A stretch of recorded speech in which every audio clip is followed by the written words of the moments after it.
Hey everyone, welcome to episode 11 of Goats and Cookies. This episode is called Labor Laws, Clocked In, Locked In.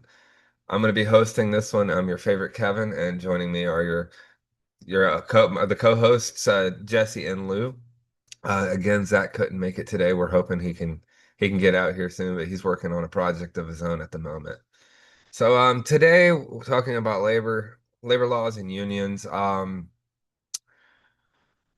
People talk about labor laws and unions like they've always been there, and it's as if they're just kind of part of the system. But the reality is a lot messier than that. None of what we have today showed up on its own, and none of it was given away for free. Today, we're just going to discuss how labor laws and unions developed from the 1800s up to now, and how that process shaped the system we're living in today.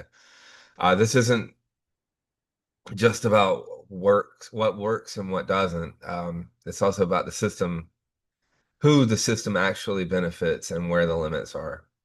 So, just to start out, nothing was given to workers. Back in the 1800s, there were basically no labor protections. People worked extremely long hours, conditions were dangerous, and child labor had become completely normalized. And by the 1830s and 1840s, workers started pushing back with early strikes and for shorter work days, better conditions. And then by the late 1800s, things escalated, and events like the Haymarket riot showed how serious, intense, and necessary for the fight for labor rights had become. The main takeaway from these events was simple.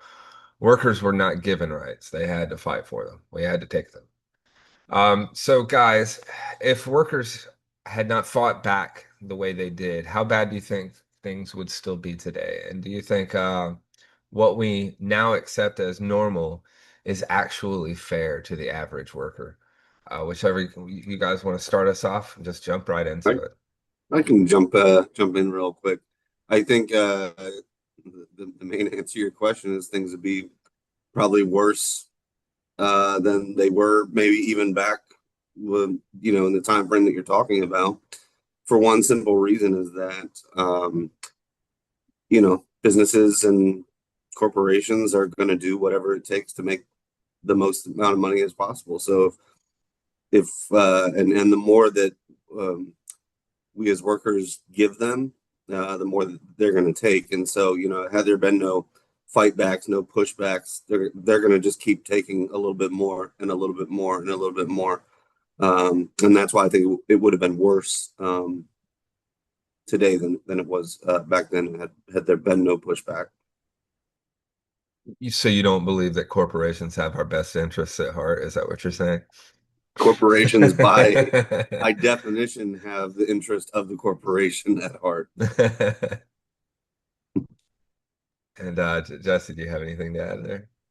Yeah, I just think about where we started, I guess in our grandparents' like timeline in their life and the stories that we heard growing up, especially as a Southerner, grew up in the deep South, and you heard all these stories about like the Battle of Blair Mountain and the Pink Creek Cabin Creek strike, and for I guess essentially the coal miners like standing up against these out of state corporate conglomerates. They're coming in and tearing up the land, and yeah, they're providing employment, but barely enough to live off of, and not really a paycheck. They give you, you know, wooden nickels for the company store, Yep.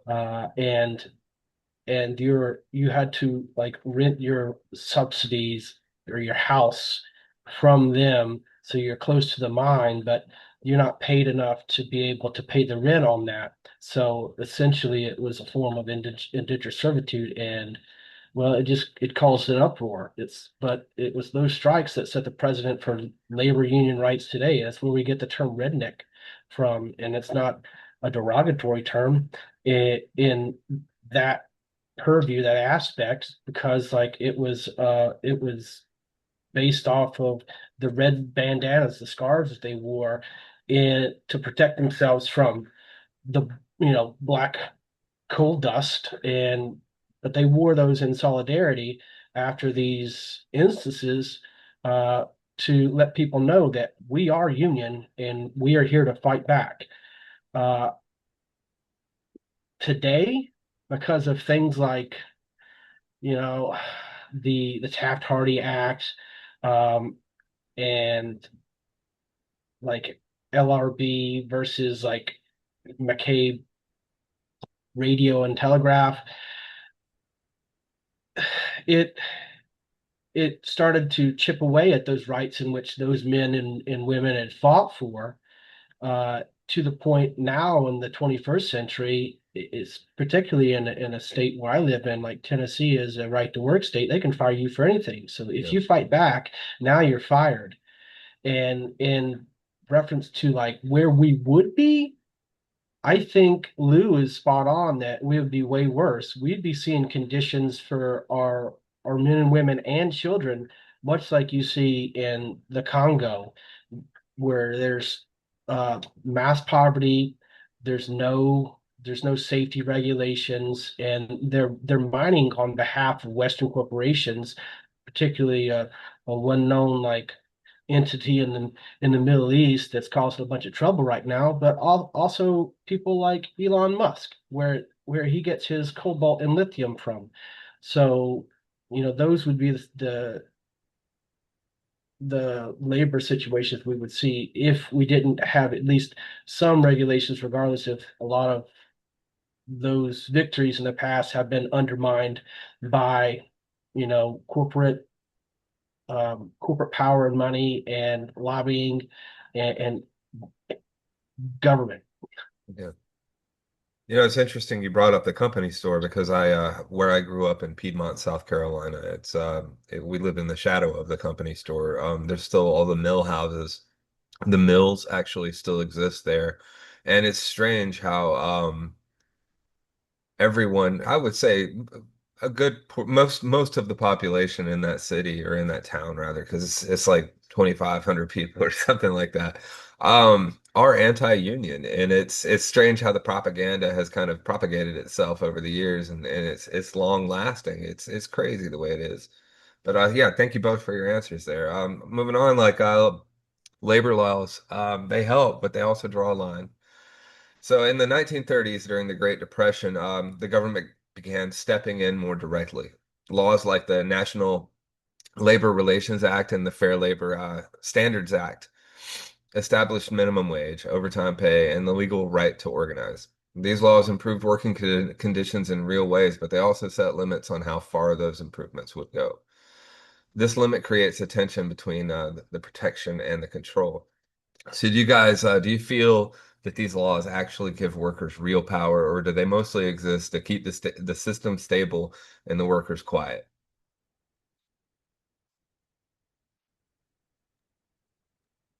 I'll take this if you don't mind.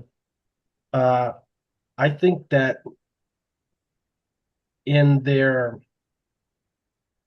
in their initial intent, these are great laws, but I think the power of these laws have been usurped by, again, I mentioned the Taft-Hartley Act of 1947, Hmm. which was just not even 2 decades after some of these major labor laws were put into place. But they restrict unions. They're expanding right to work in multiple states, and undermining the progress of the NLRA and the FLSA by restricting union activities like secondary boycotts, and it to the point at the top of the totem pole, it lets presidents intervene in strikes deemed harmful to national security, i.e., bring in the Reagan era, which happened multiple times. Yeah. Um, uh, Lou, do you Yeah, have anything to add? Go ahead. yeah. I mean, I feel like Jesse's absolutely right. Yeah. And I think part of it is sort of okay.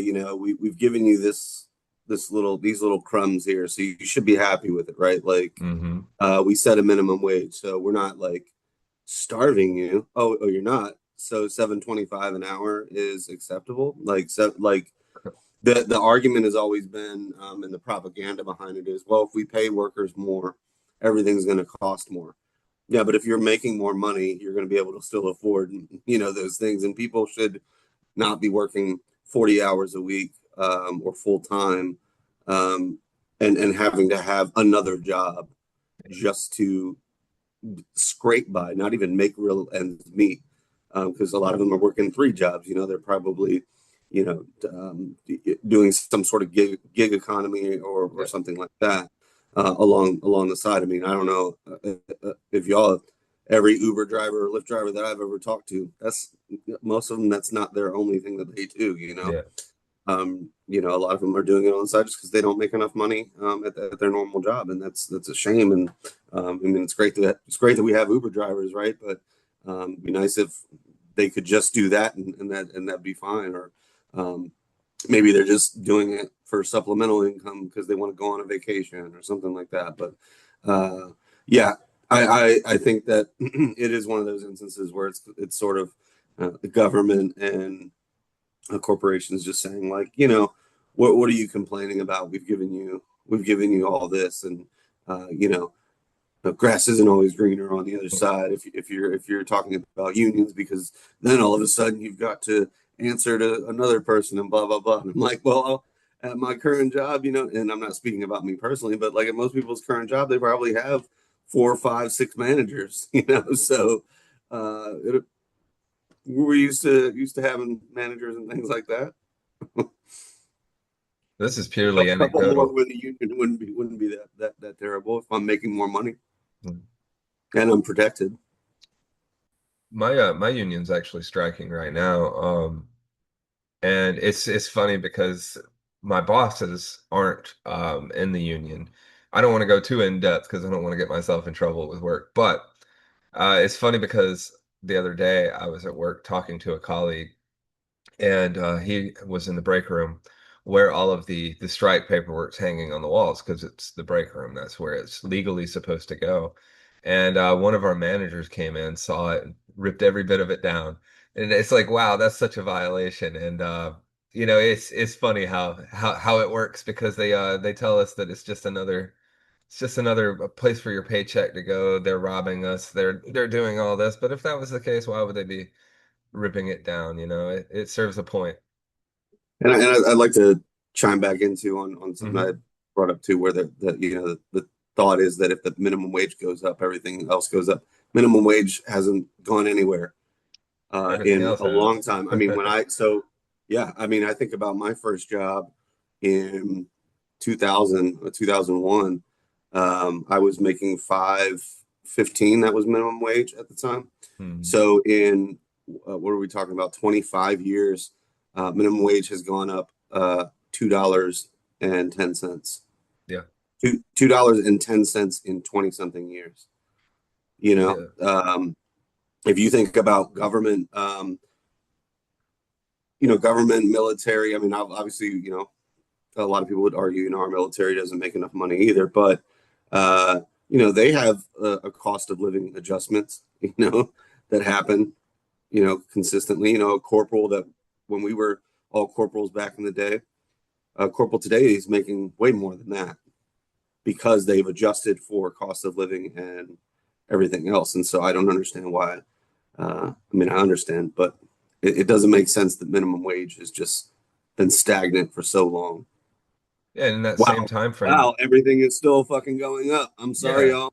The No, cost no. of living, everything has gone up. And you say, well, if Yeah. I pay somebody at McDonald's, $15, all of a sudden the combo meal is going to be $15. Well, motherfucker, it probably already it It is is, right yeah. Especially if you now. go through Uber. No, no lie, no lie. I went to, I don't eat fast food very often. I was pretty strict and regulated like diet of like whole foods, but every once in a while you get a craving. And last week I went to Arby's and I bought just the regular number one classic beef and cheddar, regular size, like the small fry and small drink, and two sides, the old tater cakes and some jalapeno poppers, and it was $19.97. Yeah. That's for one meal and two sides. It's not if I had a family and I had to buy four of those meals, like that is insane, like especially if you're working a, a I guess not, I wouldn't say minimum wage job, but the industry standard here for a lot of folks that I know are in the hospitality industry because that's just what I'm pursuing my degree in. And the pay rate is typically $10 an hour.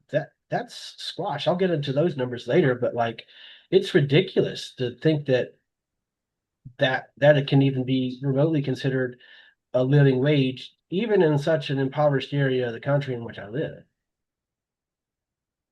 And to what Lou was saying about that time frame in the past 20 to 30 years, when I first started driving gas, I remember I was paying 75 cents a gallon for gas. Yesterday, I paid $6 a gallon for gas.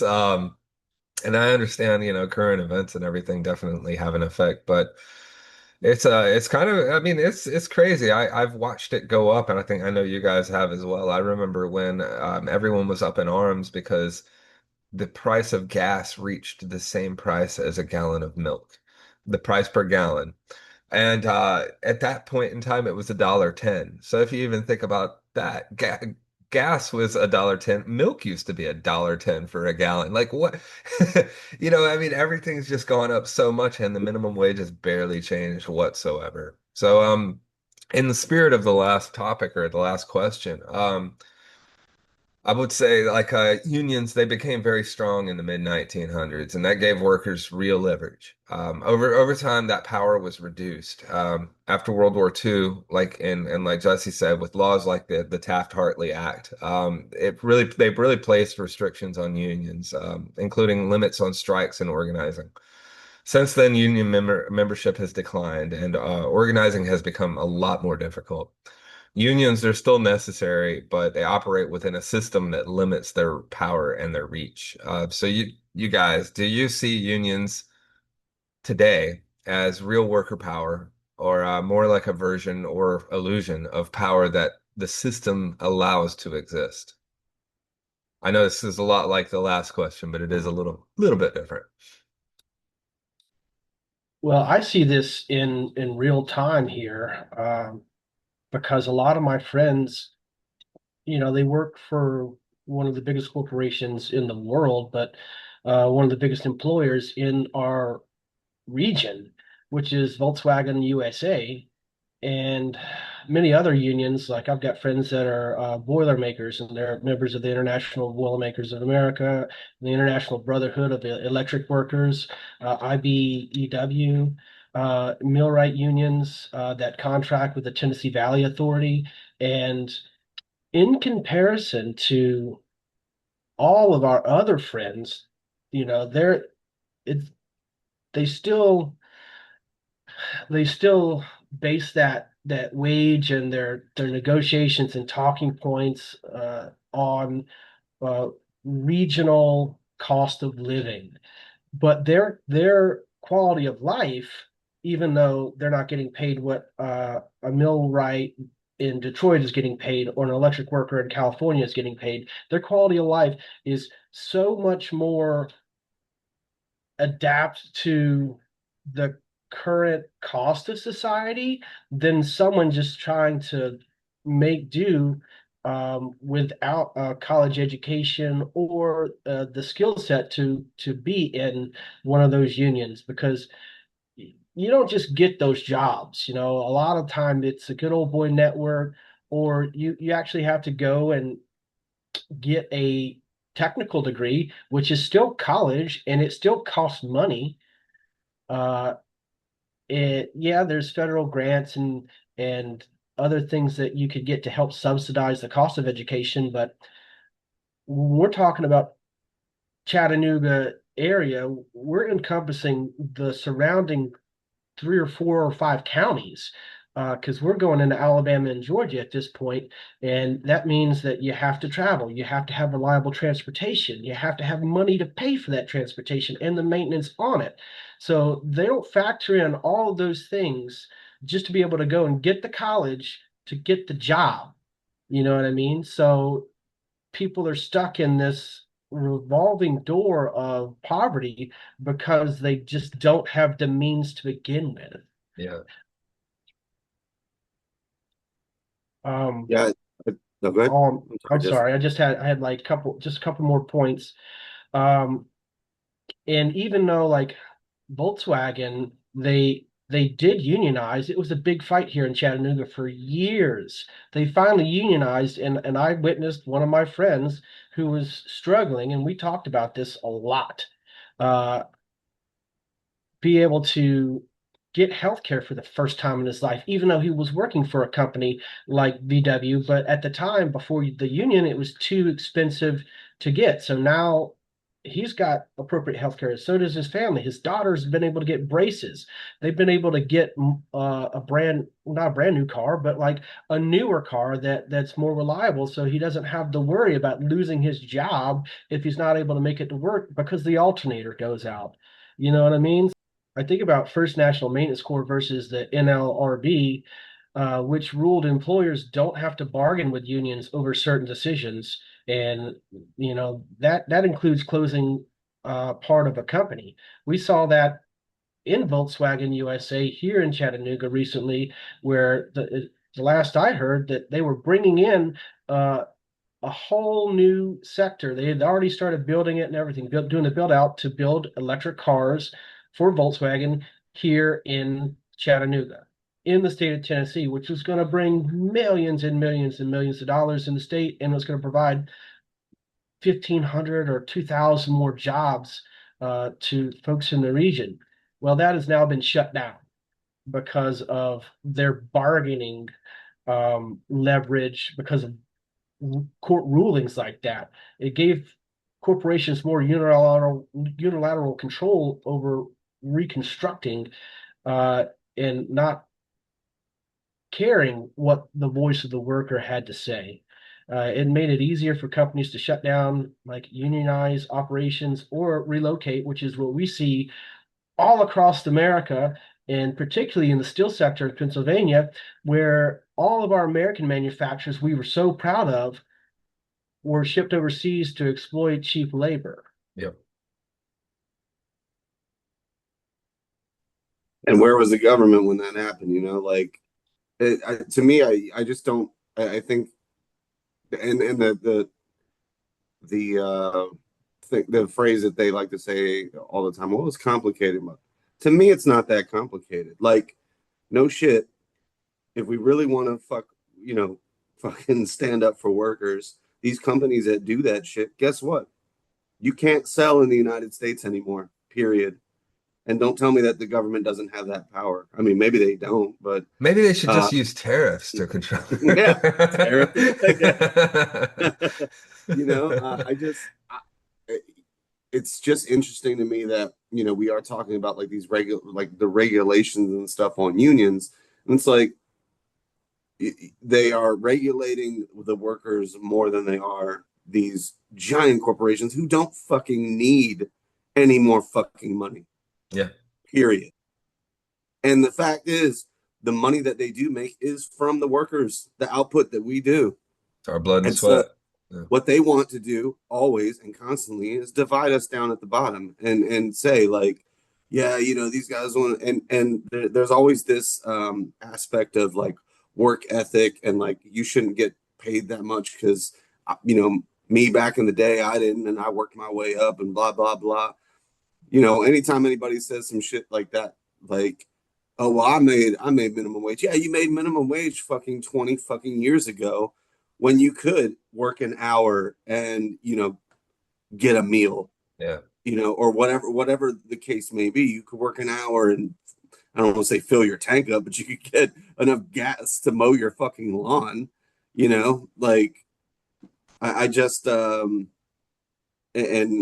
yeah, and now here we are. Like the more power we just continue to give these corporations, the more that they're just going to take and take and take because Absolutely. they've been proven to do that. And you know, I don't give a shit which corporation it is. They can all kiss my ass when it comes to that type of stuff because they can say that they're on the workers' side and all this, but it's a bunch of propaganda, it's a bunch of bullshit usually.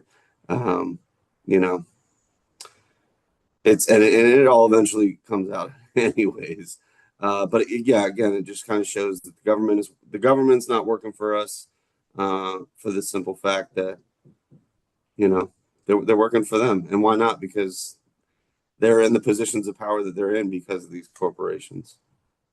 Yeah, they're getting bigger donations from the corporations than Yeah, they ever will from us. Yeah. you can say it was our fucking vote all that you want, but when it takes, when it takes X amount of money to just even win a campaign or go up against the machine, to get elected, the money's got to come from somewhere. Yeah. And you know, the workers now are too poor to fucking, have that extra income to, really impact a campaign. So yeah, they're getting it from who they can get it from. Typically, I don't want to say all, and everything that I'm saying, is not like, well, not all, except when we're talking about corporations. I think it's fair to say, yeah, all of them are. I don't want to say evil, but they're all in it for to make money for their stockholders and to make money, to turn revenue in it, and it doesn't matter. They want it. They want the cheapest way possible to get there. That absolutely leads directly into our next topic or our next point, which would be one of their main strategies is shifting from collective action to individual responsibility. They want to divide and conquer, absolutely, so to speak. So over time, the focus shift away from workers acting as a group and toward individuals solving their own problems. People are often told to work harder, which is the pull yourself up by your bootstraps kind of ideal. Gain new skills or improve themselves in order to succeed. Collective action has declined and unions have become less common. This represents a major shift in how people think and work about work and responsibility. So, do you guys think people today are more focused on themselves, or have we been pushed to think that way? So we kind of stop organizing and start blaming ourselves instead. And what do you feel like the incentives of each outlook would be?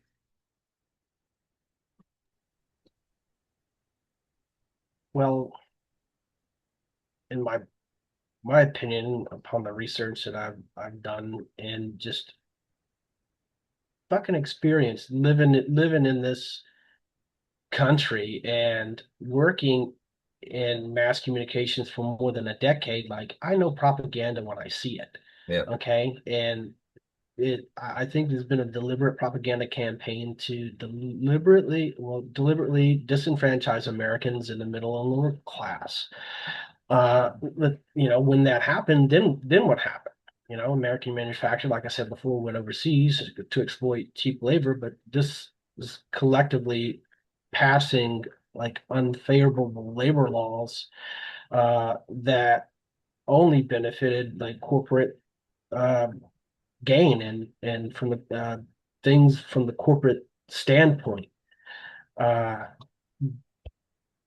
I said this before and I'll say it again. If churches, communities, and um, families did what they were supposed to, there would be no need for social services. But in this hyper individualistic reality that we find ourselves in, it's harder and harder to do because we're being separated from those ideals, which I would argue a majority of the Americans, uh, particularly those that are in charge right now, the ideals that they used to stand for, what they no longer do. Um, and I was raised by the bootstrap generation, you know what I mean? So, but what I'm seeing is like home prices have risen far faster than incomes. Millennials have lower home ownership rates than boomers, which are their parents at the same age. Price to income ratios jump dramatically for younger generations. Uh, and we think of like the military industrial complex and endless wars and US manufacturing gone, that all has a huge impact on our ability to move forward collectively or individually. Housing typically requires significant more labor time today than often, I'd say probably around 1.5 to 2 times compared to the Boomer era affordability. Like it varies heavily by region, but millennials have 40% less net worth than boomers at the same age. All right. So that's 40% less income. That's 40% more working time to get the same lifestyle, the same American dream. It's not the craft coffee, it's not avocado toast. Uh, it's the labor and financial markets that they control. Um, Millennials don't necessarily work fewer hours per day; they work about equal.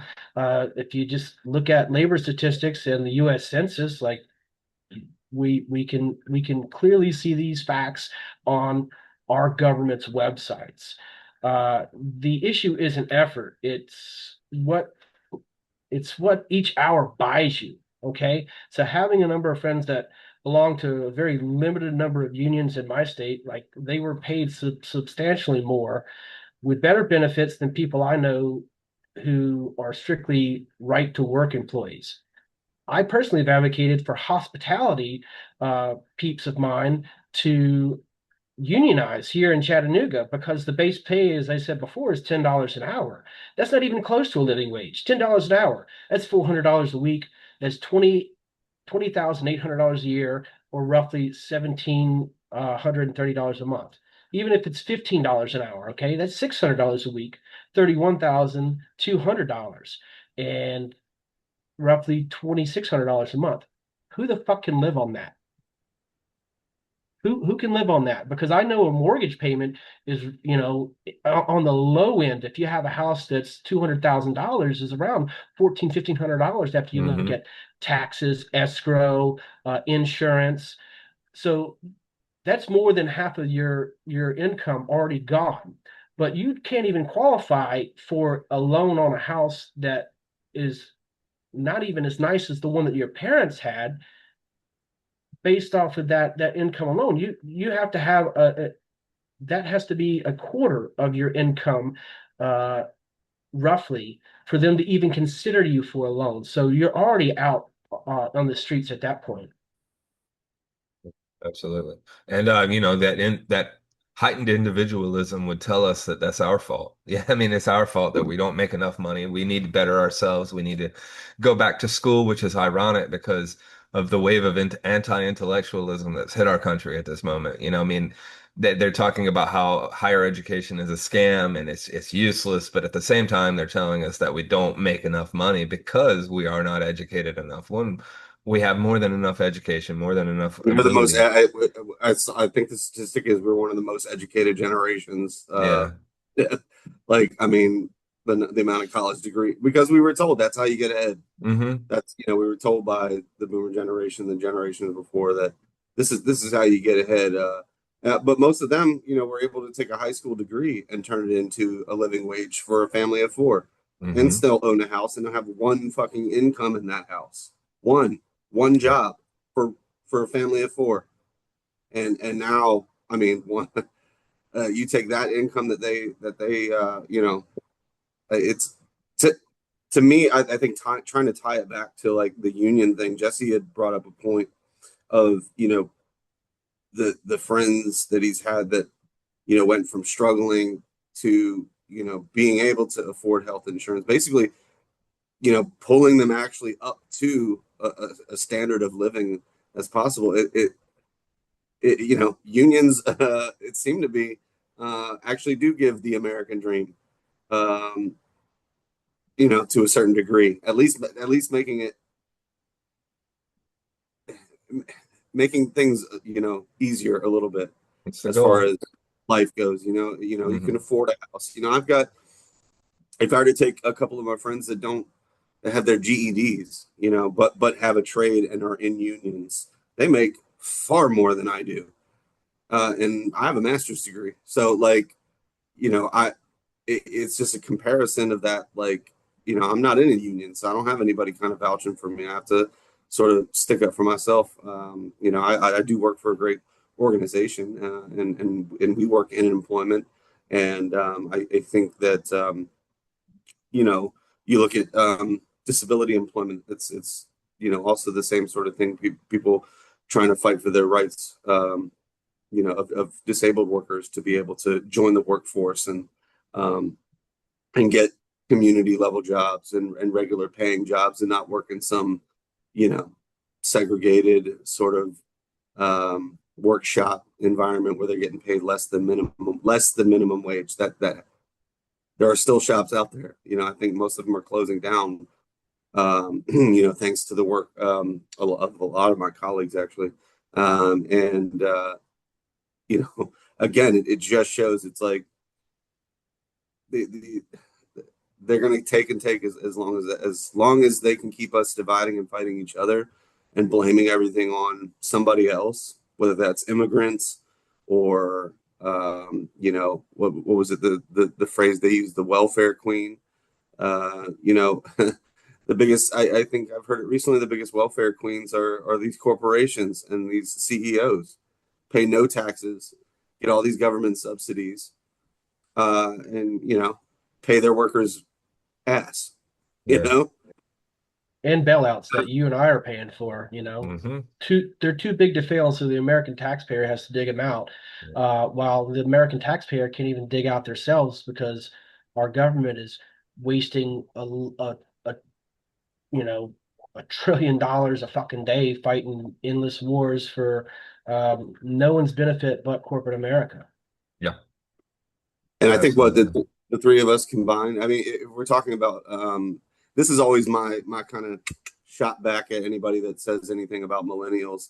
I'm sorry we fought two fucking wars simultaneously for your fucking generation that started the Three. fucking war that caused the goddamn war. Three, yeah, three really. I Yeah, we're mean, still in tack on some more, Africa. tack on some more of the little smaller operations that y'all back in the day called fucking wars.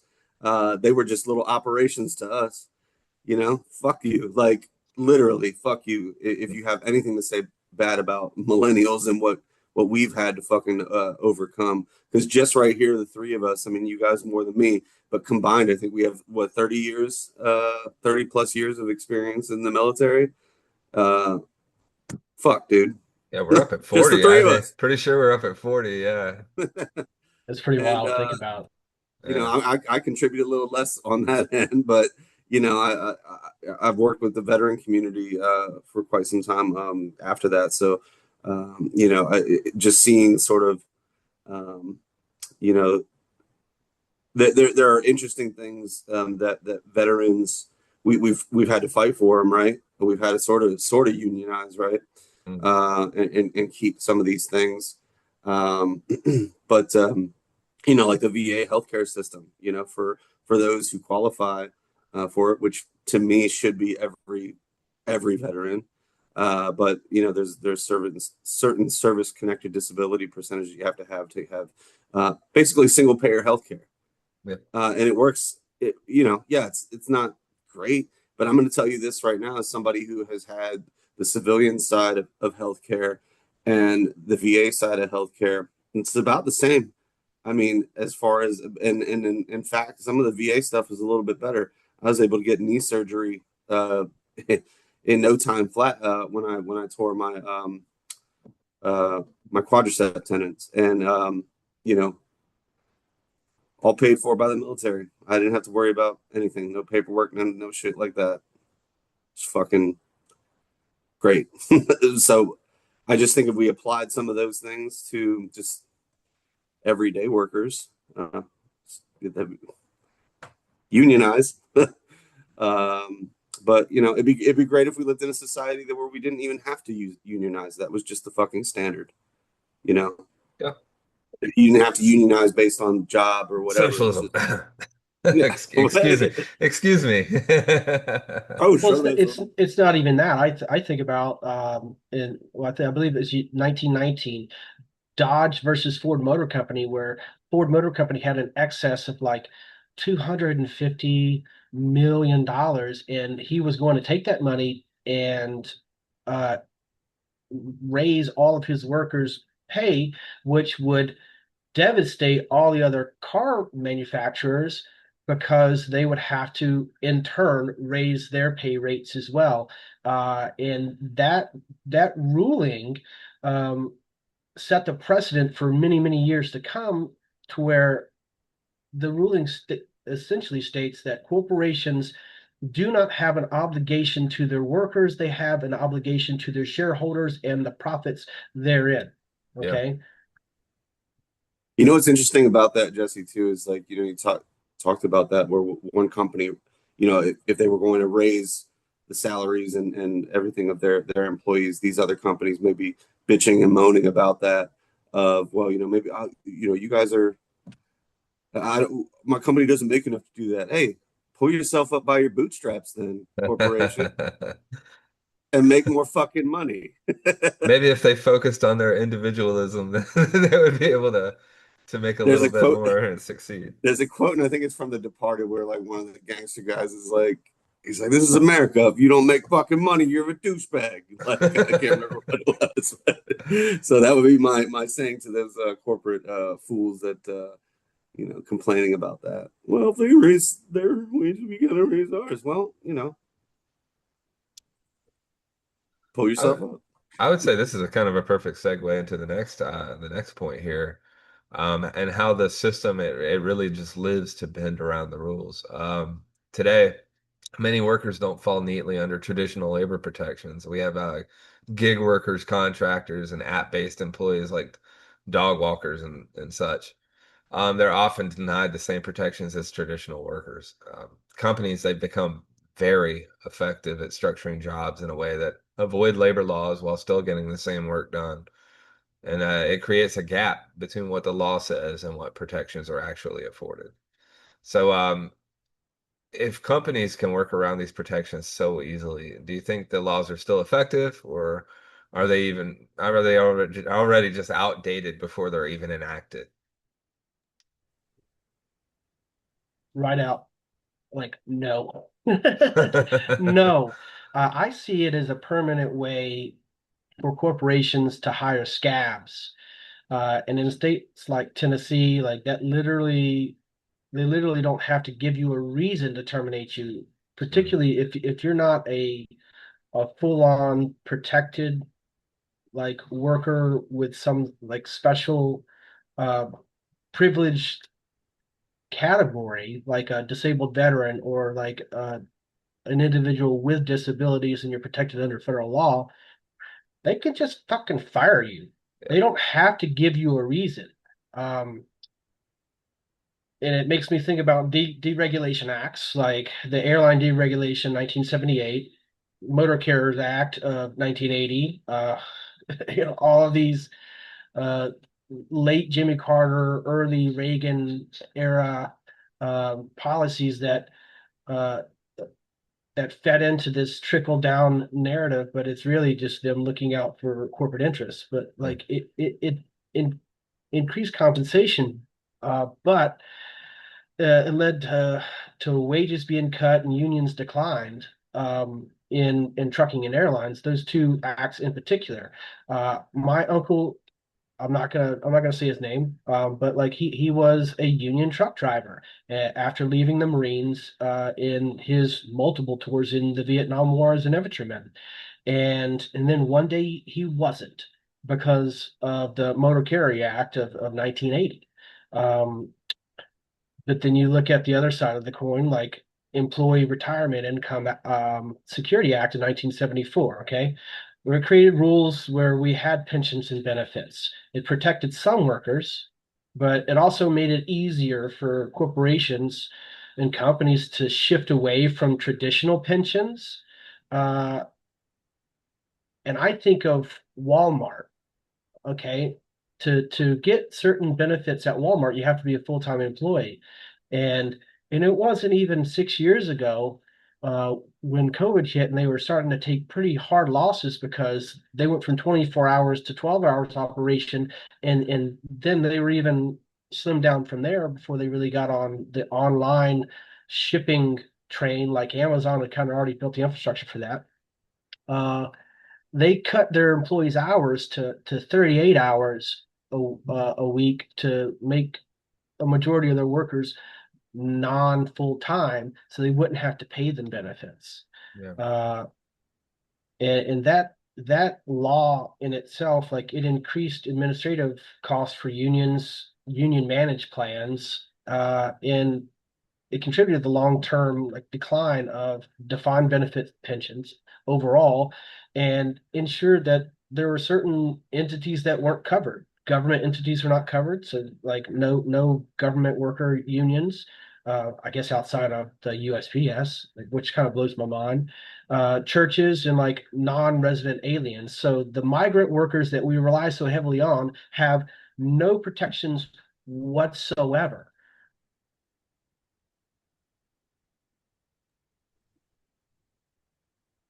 Yeah, absolutely. I mean,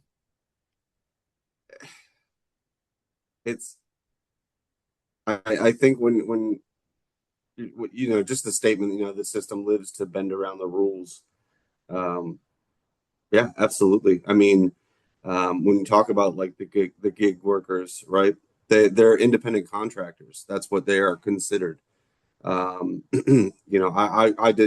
done gig economy before, um, just as just to make a little extra money. I was Instacart shopping for during the pandemic because I felt healthy enough, and a lot of people were afraid to go to the grocery store at the time. So I figured, that it's a rewarding job, and I'll be able to make a little money on the side. And yeah, there's no, you're not considered an employee. Um, and so they don't have to pay you shit. You could do, but I mean, the benefit of it obviously is you can come and go as you please. Um, but if you were to work, 60 hours for Uber during the week, or whatever it might take, to get whatever the amount of money that you need, um, there's nothing there for you. Um, and I don't know.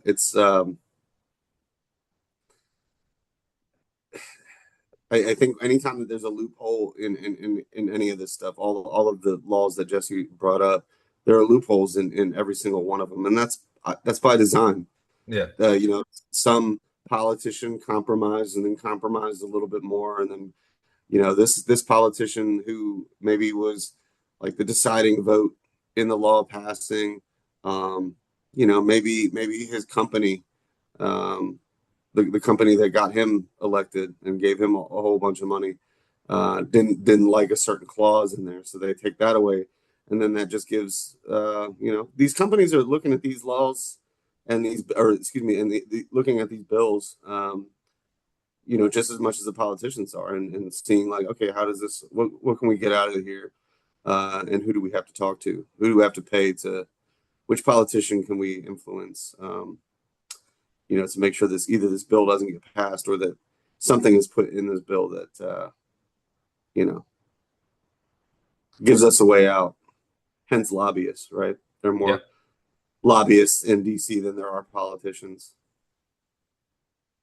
I think the irony of all of it is before these laws are even enacted or voted on, these corporations have like a slew of drones looking at how they can, if it does pass, what loopholes they can take advantage of, how they can avoid any accountability, et cetera, et cetera. So they're using, the ununionized workers to, fight the unions and the labor laws that are meant to protect the exact people who are finding the loopholes. This is a strange, strange little catch. And yeah, the future's a weird place, guys. Um, on to the next point, and this will be our final point because I know Jesse has to get going soon. But looking at the full timeline, labor conditions have improved, but the basic structure has not really changed. Workers still do not control the systems they work within, which brings the conversation to the bigger picture. Are we trying to improve this system with better laws and stronger unions, or do you think the system itself needs to change in a more fundamental way? I'll chime in first on that if you're okay with that. Um, I would say the system needs to change in a fundamental way, whether Yeah, that's what I talked about earlier with making sure that we're all in a union, right? That it's not, we don't have to go jump through all the hoops that it takes to get into a union, um, because we are already protected. by union type labor laws, that would make sure that every working American can um, sustain a healthy, like fruitful life. And um, yeah, I just think we have to look at it differently, because while unions are great, again, Jesse had brought up a few of the things, they're hard to get into. There's constant shifting and changing of what they can and can't do. So we need to start at the top and cut this bullshit out of helping out the corporations as opposed to helping out the workers that make them all their fucking money. Yep. Oh, and as far as the trickle down shit goes, I don't know about you guys, but I don't like bathing in somebody's dirty bathwater. So even with the trickle down shit, I don't want your fucking crumbs, dude. I help you make you that fucking money. Give me my fair fucking share. Period. Trickle If down you and was I, always bogus. if the three of us did a project and we all did our equal shares on the project, right? We should get paid the amount of money that divided three ways evenly, right? Yeah. Sort of thing. Uh, if we're producing, X percentage of the labor, we should be getting X percentage of the fucking profits. Yeah. Not just salary shit I'm talking about. I mean, if Maybe in the form of raises and whatever else it might be, shares. Um, I mean, I know if I owned a corporation, every single one of my employees would have a share in the company. Yeah, I would say if giving more power and protections to the job creators worked, then we wouldn't be having this conversation right now. Yeah. Jesse, go for it, man. Um, so they tried this in the late 70s. So the what was it? The Revenue Act of 1977, 78. It didn't pass, which really hurt the working class. When it actually finally did pass, they took out a number of provisions that were going to benefit the worker, uh, and slid in things like lowering the capital gains tax, which led to other disasters like Citizens United. So, in my opinion, I'm not completely anti-capitalist, but I am very much anti-capitalist in the form in which we see it now, which is lobbied and heavily influencing our governmental systems. Right, so corporations and unions, I think, are good things if they're regulated properly. I'm not necessarily like the biggest fan of Teamsters because you look at the union bosses and they got gold chains and yachts, and your union boss makes $350,000 a year for doing what?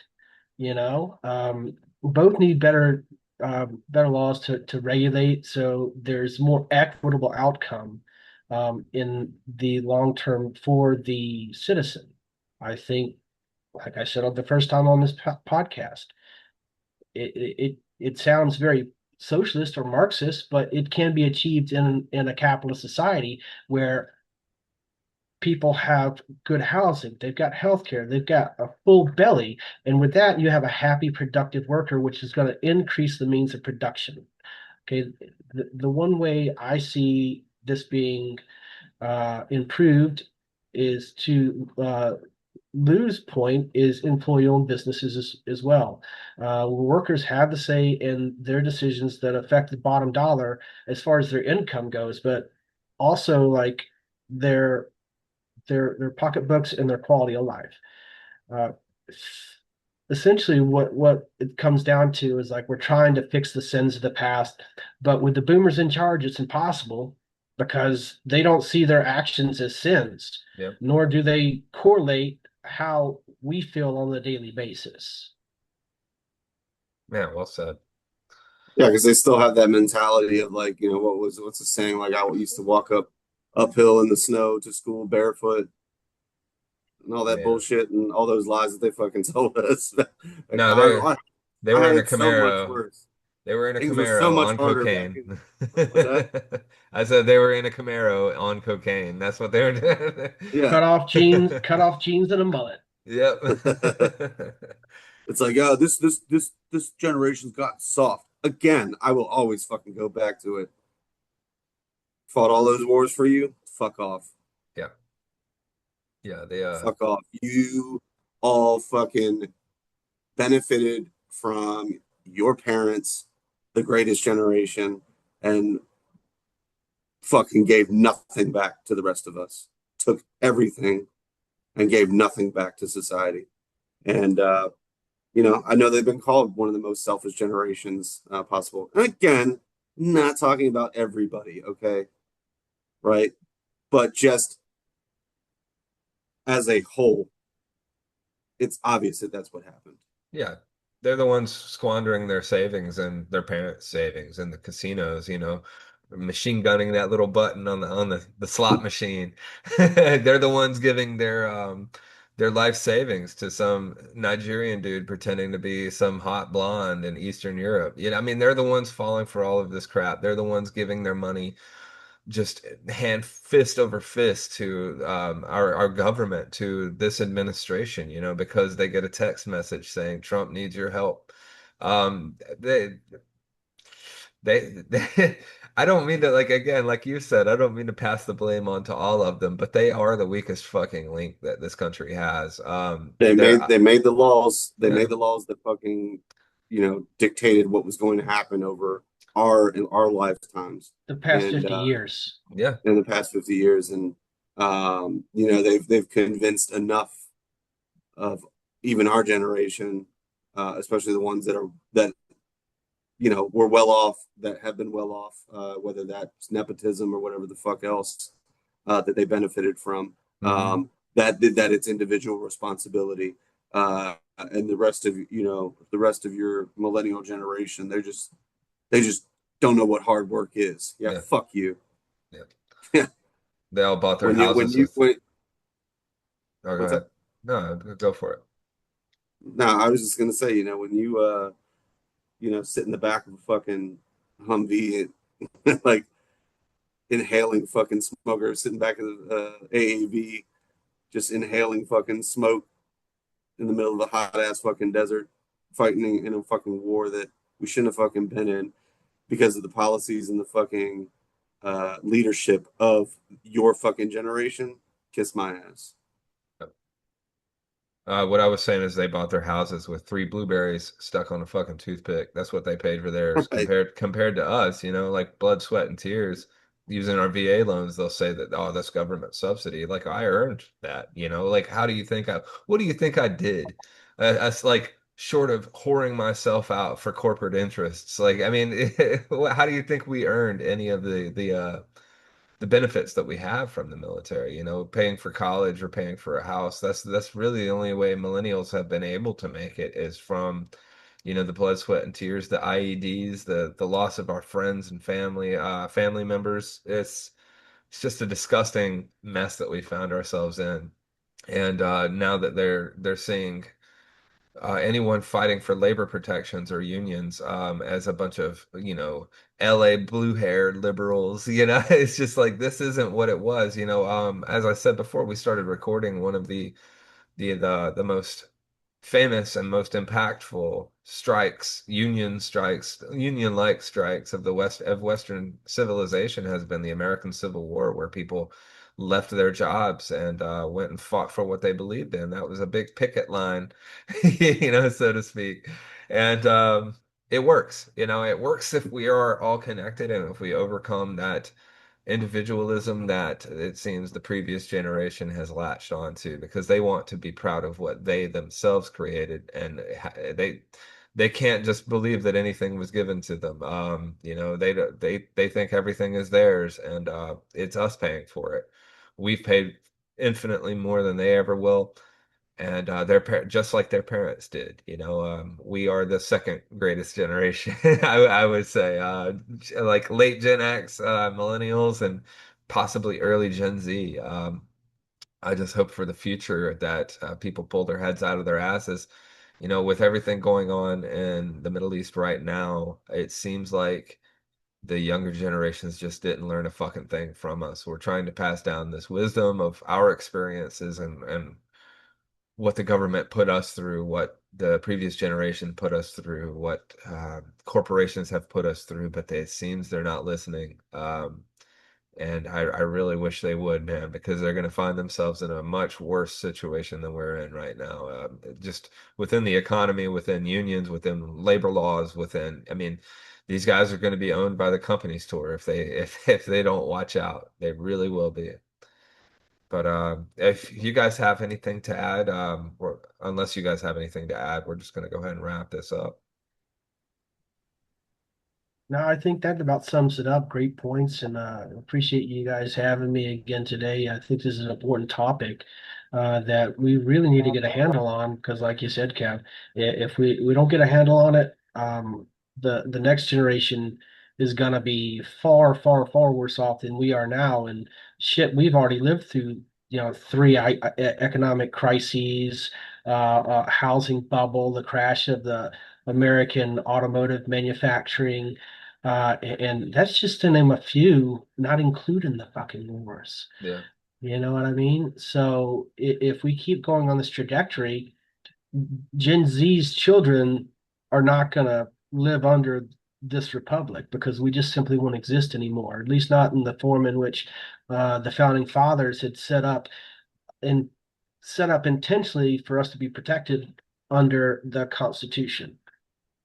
yeah, absolutely. We're well on our way to an oligarchy. Lou, do you have any closing remarks? Yeah, I mean, it's simple. We need to band together, um, whether that's in the form of, an all-American union, whatever it might be. I'm just suggesting maybe that's what we call it, the All-American Workers Unions. I don't know.